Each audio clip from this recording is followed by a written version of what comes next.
We're good. Are we good? Mm-hmm. Hi, my name is Kristen, and I will be the moderator for this debate. This debate will be focusing on service delivery for transition-age youth and adults, empowerment versus care. This debate will discuss issues students with disabilities face when they transition into post-secondary and adulthood. The pursuit of self-sufficiency and independence is highly valued in our society and is reflected in many legislative laws and funding initiatives associated with individuals with disabilities. Despite such efforts, research findings support the fact that individuals with disabilities are not afforded the same opportunities as those without disabilities in determining their post-school choices. People with disabilities, especially those with severe disabilities, find themselves trapped in a system of care when their post-school choices are determined by others because of barriers related to attitudes and funding in education, rehabilitation, and healthcare. Our debate team members are Pam, who will be the introducer, Melissa, Hi. who will be serving as the stater, Elisa, Hi. who will be serving as the prover, Jamie, Hi. who will be acting as the attackers and will be taking the side of the attacker and proving rebuttals based on the view. Education does not include enough post-secondary training to prepare individuals for work or independent living. Lack of services and availability of quality of training results in lifelong dependency on others. Points of views will be stated in the time limit of 4 minutes. A warning will be given at the 30-second mark by the moderator clapping her hands once. So young adults with disabilities continue to face significant difficulties in post-secondary life as related to securing jobs, accessing post-secondary education, living independently, fully participating in their communities, and accessing necessary community services such as healthcare and transportation. Our debate is going to touch upon 3 main points. The first is person-centered planning, which relates to the ethical issue of respecting autonomy and accessing effective treatment. Code 2.05 in the BACB's Professional and Ethical Compliance Code defines the rights that clients have to be informed about their treatment and have their best interests put first. The second point will discuss legislative initiatives and funding. And our final point will cover the outcomes for adults with ASD. Teams will debate whether or not these efforts are sufficient to bridge the gap seen in post-secondary enrollment, ability to live independently, and obtain gainful employment in individuals with disabilities. Sorry. Our first point we're going to discuss is person-centered planning. There's the main issue that education doesn't include enough post-secondary training to prepare individuals for work or independent living. This lack of services and quality of training promotes dependency on others when transitioning into adulthood should be providing as little dependency as possible on others. Adults with ASD are going to be reverting back to where they started before they had all the schooling and therapy. There needs to be an education to allow them to transition so they can move forward and meet their potential. Not only that, the post-secondary environment is very different from the secondary environment students with disabilities are accustomed to. Therefore, effective preparation is vital to their success in college. This brings us to the factor of needing the skills given to apply for college, and when heading to college, there should be continued support to help the adults with ASD get through college years. A person has a huge amount of support and guidance in the school system until the age of 21. At the age of 21, much of this support is taken from the individual and the family. Some parents have been said to equate individuals with disabilities graduating from high school to falling off a cliff due to the shock the families encounter after graduation. Support should be faded gradually or as necessary based on data decisions and professional assessment. Amount of support and service delivery should be based on severity of disability and need, not on age. Research supports that individuals who receive transition services before starting at age 14 were able to gain a higher rate of employment, make more money, work more hours, and require less services throughout the duration of their active employment. We feel that discussions need to be held in schools regarding individuals with disabilities. These are the main concerns that should be taken into consideration at the age of 14 or even earlier to allow for a smoother transition to adulthood. Types of coursework students will need at a minimum to be able to enroll in post-secondary education programs. The types of learning options and experiences Students will need to develop basic work skills for employment and the skills needed for independent living. They need training services to prevent dependence on government and families, and teach skills and provide support in order to maintain gainful employment and ability to live independently would alleviate dependency on others. Therefore, we believe that service delivery should be started earlier. There's a wide body of research supporting post-secondary education and have reflected that these topics help transition. As behavior analysts, we should take this into account. Reporting to Compliance Code 2.02, a behavior analyst's responsibility is to all parties affected by behavior analytics services. When parties are involved and could be defined as a client, a hierarchy of parties must be established and communicated from the outset of the defined relationship. Behavior analysts identify and communicate who the primary ultimate beneficiary of service in any given situation and advocates for his or her best interest. To address these concerns, a behavior analyst can implement person-centered planning. Person-centered planning is a process that allows the person with a disability, family members, and friends an opportunity to share information regarding the individual to develop a personal profile and a future vision for the person. Team members should collaborate using a problem-solving approach to develop a holistic long-term vision and a plan for the individual with a disability. A study by Meaden, Sheldon, Apple, and DeGreza 2010 identified that the process should be directed by the individual with a disability or someone representing their best interests. This can be accomplished through person-centered planning, which entails individualizing goals with the person who is transitioning and their family. When the transition plan is more individualized, then cultural views, family values, and the individual's values are taken into consideration. It increases the success of post-secondary transition.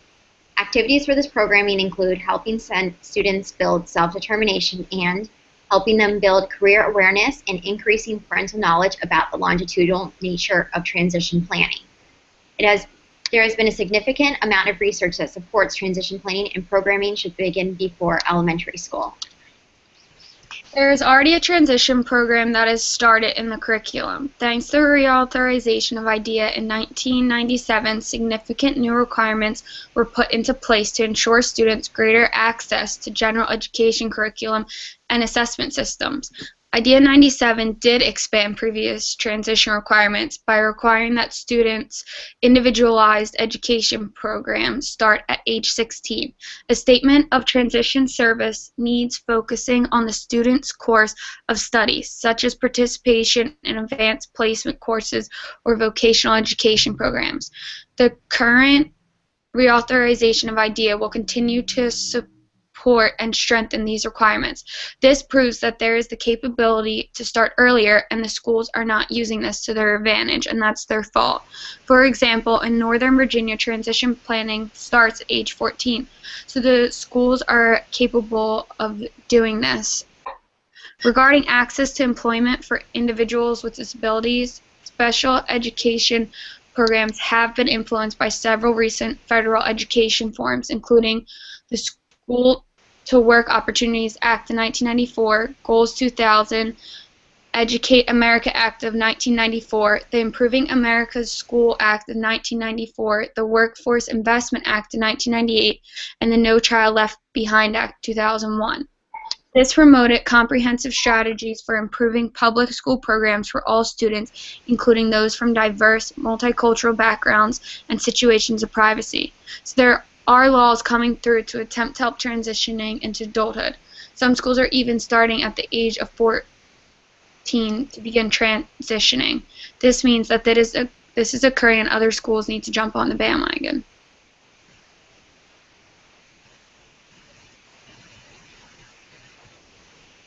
Much of the rationale for establishing these new provisions was based on the recognition that many young adults with disabilities were exiting high school unprepared for adult life. Transition planning is required under IDEA since 1990, but research shows that post-school outcome discrepancies between students with disabilities and students without disabilities. Regarding legislative initiatives and funding, they are not sufficient enough to bridge the gap seen in post-secondary enrollment and adult employment with individuals with disabilities. While there is an increase in youth attending post-secondary school, and awareness to transitional issues, the amount of enrollment of people with disabilities into post-secondary education programs is still 50% lower than it is for the general population. A major issue is the fact that cost of care does not reflect severity of disability. Families of and individuals with ASD continue to face financial hardship when it comes to the expenses of needs and services needed, such as education, vocational training and support, medical and behavioral health, activities of daily living, socialization, community living. The needs and services are really expensive and complex for those with ASD, and when state resources become scarce, new funding will need to be available to help offset the cost. There is a significant amount of research pertaining to the funding of ASD that states the demand continues to far exceed the available resources, leaving large numbers of individuals with ASD and their family in service and financial uncertainty. Funding includes federal, state, private, and family resources, state agencies such as Medicaid, Social Services, and Department of Education, as well as private insurance coverage.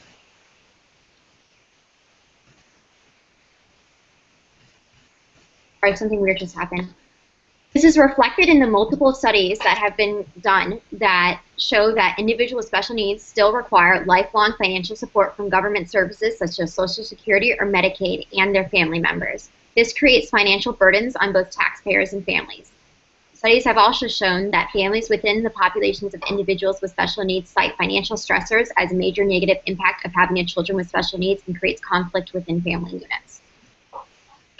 Several funding options have become available to help those with ASD. Thanks to several agencies, ASD is becoming less a financial burden to the individuals and their families. Medicaid is a primary provider for those with ASD. As long as an individual meets the criteria and the qualifications, Medicaid or a waiver can be provided. Approximately 10% of Medicaid funds go to services for those with ASD, which makes Medicaid one of the biggest funders. Funders from Title V, the state Medicaid program, and state and local education funding are the denominators for ASD services financial support. Autism bureaus, health and human service agencies, developmental disability agencies, and vocational rehabilitation agencies, social services, and the Department of Education are other state agencies that fund ASD services. Private insurance coverage is an important component of care financing in ASD, relieving a portion of the burden that would otherwise fall to local, state, and federal governments. There is still room for additional funding for those with ASD to make the needs and services more affordable. Individuals with ASD are likely to have varying needs throughout their lifetimes. With high demand for ASD services, strong and solid infrastructure needs to be in place to handle these needs. The cost and funding of transitional services can be a huge burden on families when medical costs are already skyrocketing. An expansion and improvements of traditional services and the development of new and creative alternative options will need to be evaluated and established in order to serve those with ASD. Despite current services and availability of funds, studies reviewing employment with individuals with special needs show that there is a large body of empirical data that identifies the following. Current transition services are not effective in producing acceptable outcomes. Limitations are present that affect individuals from accessing employment and are due to lack of reliable public transportation or skill deficits and their ability to procure transportation services. There's an importance of gaining and maintaining meaningful employment, and this cannot be understated. The single factor that has been identified as one of the most influential when determining quality of life of individuals with special needs is employment. When reviewing data from the Bureau of Labor Statistics in 2002, it indicates that many adults with disabilities still face significant barriers to participate in the workforce. Yellen and Katz in their 1994 study showed that the percentage of individuals with disabilities who participate in labor force with less than a high school diploma as 15.6%. This rate doubles to 30.2% for those who have completed high school. Those with post-secondary education, it's 45.1%, and it climbs to 50.3% for those with at least 4 years of college. This is a significant body of research, and from the last 2 decades, research has consistently shown poor outcomes for individuals with special needs. When these individuals leave school, their access to employment, their access to post-secondary education opportunities, and community-based adult services are extremely limited. The Americans with Disabilities Act of 1990 states federal civil rights law, which guarantees individuals with disabilities equal opportunities in employment, public accommodation, state and local government services, transportation, and telecommunications. Even with the ADA of 1990, it may not be worthwhile for many individuals to receive vocational training. A study by Samara and Cohen in 2009 reviewed the cost of vocational rehabilitation services and identified that the cost of the services required for adults with ASD exceeds the amount they earn, with an average ratio of $19.19 to every dollar earned. The state provides for group homes for these individuals. This is a way for them to socialize with other individuals, and they don't have to support themselves because the government helps provide for the group homes. They have the transportation necessary to take the individual to their job. Not only that, the percentage of post-secondary enrollment is on the rise. Multiple studies show, as a result of ADA, Section 504 of Rehabilitation Act 1973, and other federal legislation, awareness has grown regarding accessibility issues faced by youth with disabilities seeking post-secondary education, lifelong learning, and employment. The number of youth in post-secondary schools reporting a disability has increased dramatically, climbing from 2.6% in 1978 to 9.2% in 1994 and to nearly 19% in 1996, according to studies.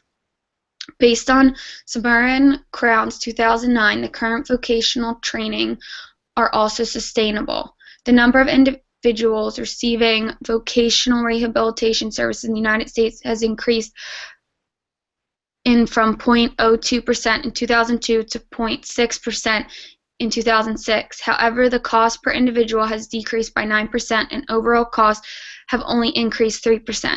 There are increasing vocational services to promote successful employment in this growing population.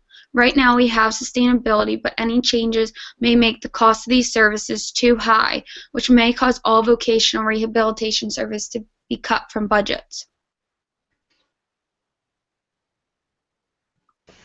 Due to the minimal enrollment in post-secondary schooling, individuals with disabilities are at a disadvantage in the workforce. Individuals with disabilities are unable to support themselves and live independently, as well as maintain gainful employment with limited transitional skills. As identified by Mach et al., increasing demands will require the following areas in order for sustainability and success of services.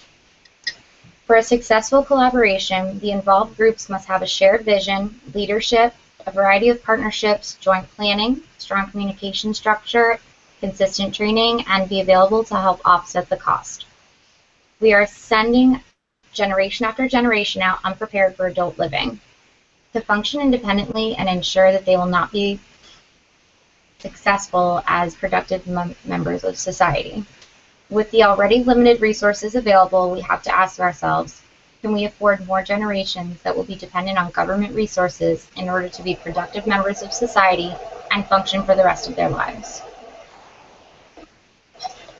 In conclusion, there are not enough transition services to prepare students for successful secondary living.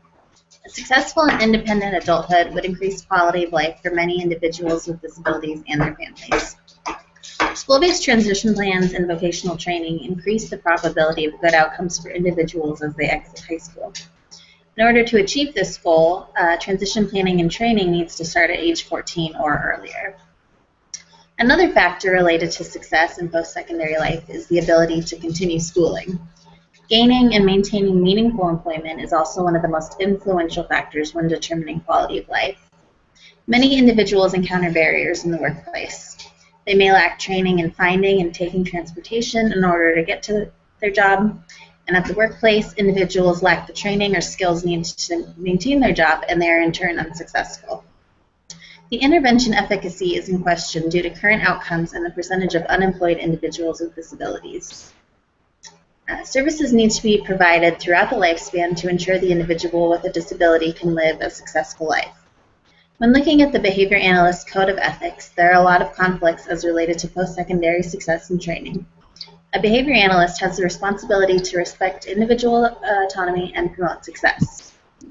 And we're going to conclude with a video to summarize the factors talked about throughout the debate and to show the impact it can have on the individual with ASD and their families. Meantime, 1 in 68 children in the United States are now diagnosed with some form of autism spectrum disorder. But what happens to all those kids as they grow into adulthood? NBC national correspondent Kate Snow has been looking. I'm going to stop it. I'll see you guys in Google Hangouts.